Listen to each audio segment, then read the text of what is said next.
Okay, balingkat.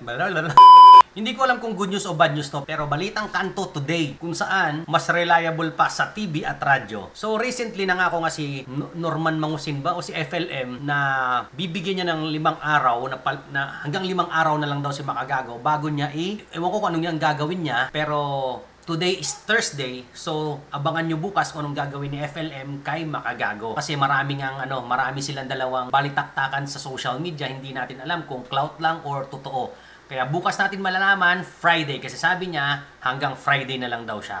Ikakahon niya daw ito. Actually, ito sinabi niya eh. Uunahin ko muna yung mukhang mongoloid na kokey. Siya muna yung uunahin ko. Ilalagay ko siya sa kahon ng mga abnoy, sa kahon ng mga sinto. O yun. Kayong mga troll, damihan nyo pa. Para naman maipagtanggol nyo yan pagka nilagay ko na sa kahon yan. Di ba? Ngayon siya, ilang araw na lang, ilalagay ko na doon sa dapat niyang kalagyan. At kahit anong gawin nila, hindi nila ako pwedeng kasuhan.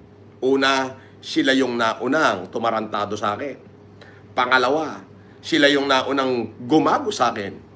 Pangatlo, ang pagsisampa ng kaso ngayon, hindi na probable cause. Ang sakit, no?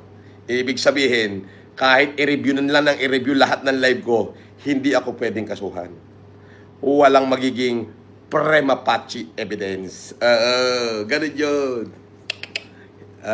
Ngayon,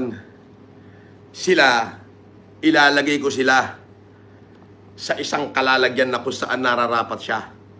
Iyan ang pangako ko. Pangako yan. Promise.